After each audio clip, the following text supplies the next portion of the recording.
The strawberries taste like strawberries. The snozberries taste like snozberries. Snozberries? Who ever heard of a snozberry? We are the music makers, and we are the dreamers of dreams. Come on.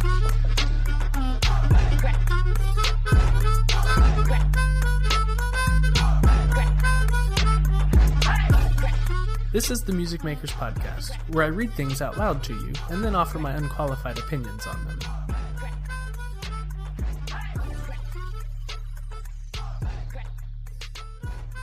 Stuff by Paul Graham. I have too much stuff.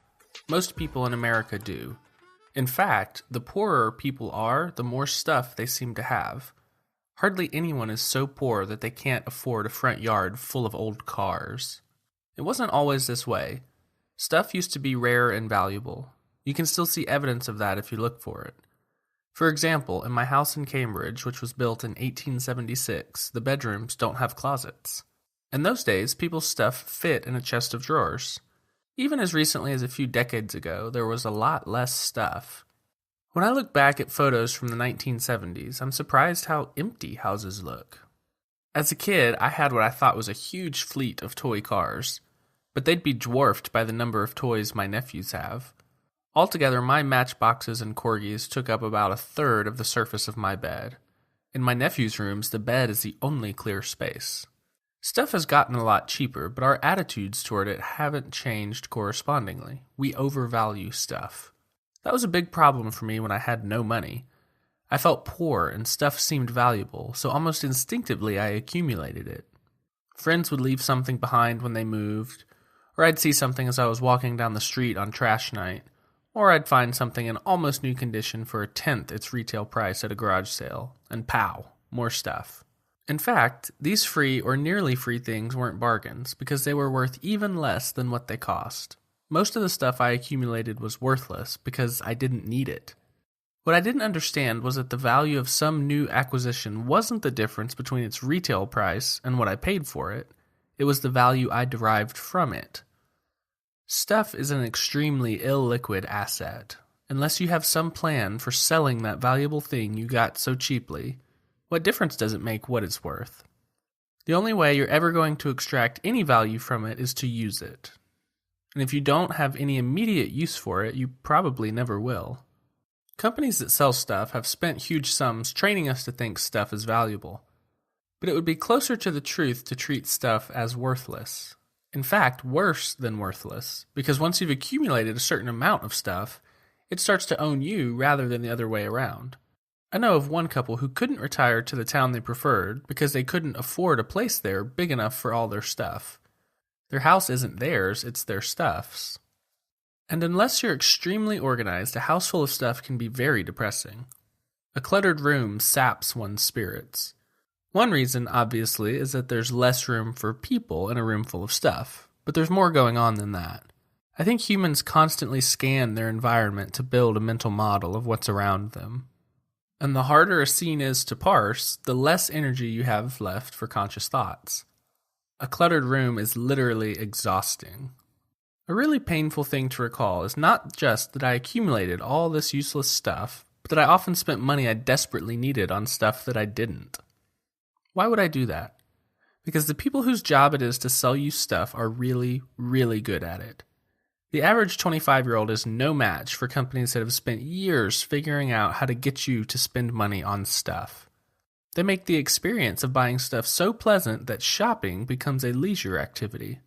How do you protect yourself from these people? It can't be easy.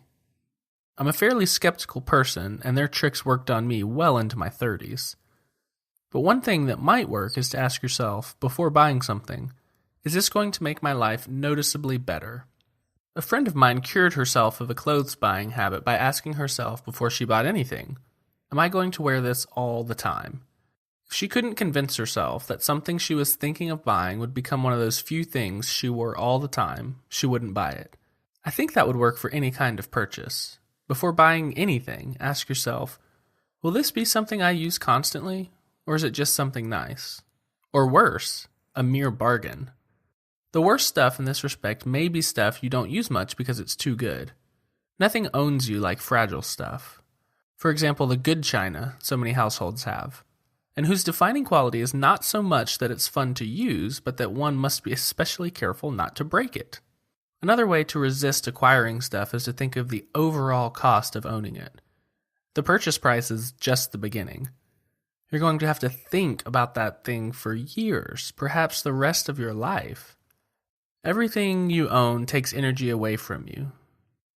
Some give more than they take. Those are the only things worth having. I've now stopped accumulating stuff. Except books, but books are different. Books are more like a fluid than individual objects. It's not especially inconvenient to own several thousand books, whereas if you owned several thousand random possessions, you'd be a local celebrity. But except for books, I now actively avoid stuff. If I want to spend my money on some kind of treat, I'll take services over goods any day. I'm not claiming this is because I've achieved some kind of zen-like detachment from material things. I'm talking about something more mundane. A historical change has taken place, and I now have realized it. Stuff used to be valuable, and now it's not. The good news is, if you've been carrying a burden without knowing it, your life could be better than you realize. Imagine walking around for years with 5-pound ankle weights on, then suddenly having them removed.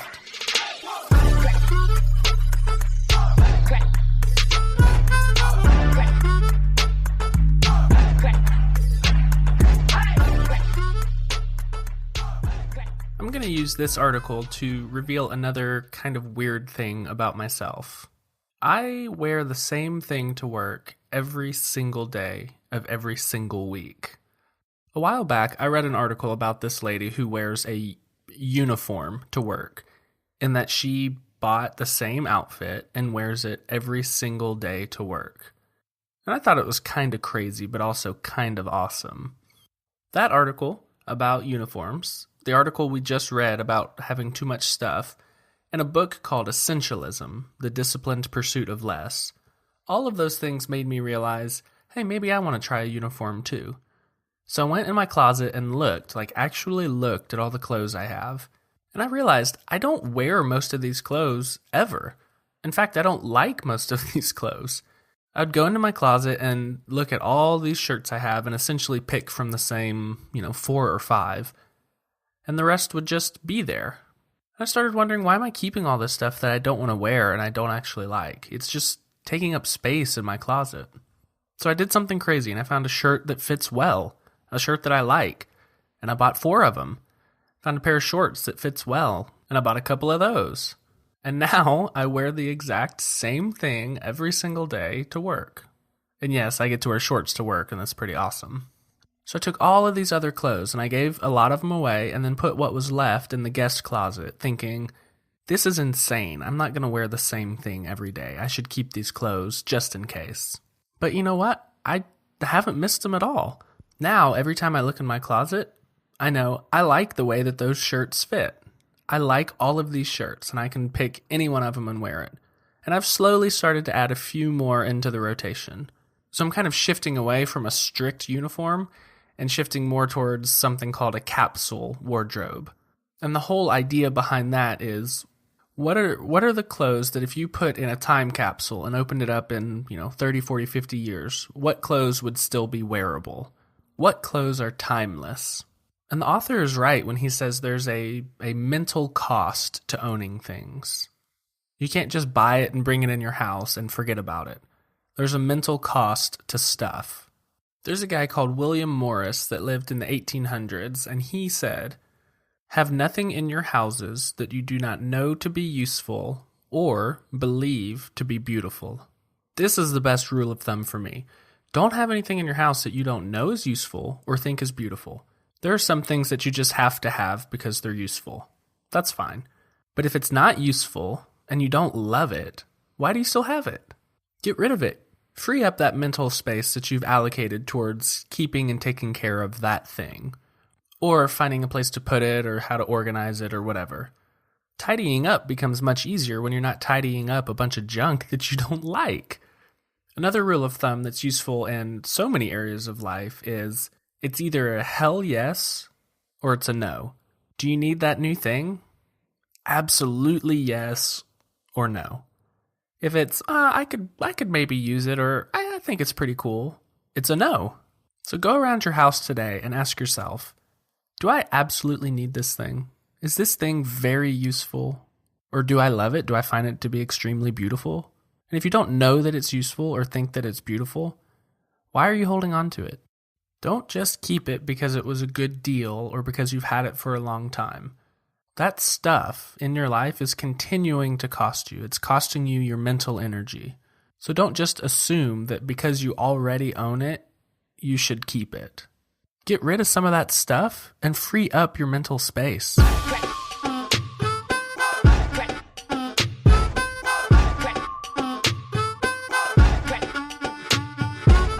The Music Makers Podcast is released twice weekly on Mondays and Thursdays at 10 a.m. Central. You can subscribe in iTunes by searching for The Music Makers, or visit us online by going to musicmakers.fm. And as always, you can reach me at aaron@musicmakers.fm.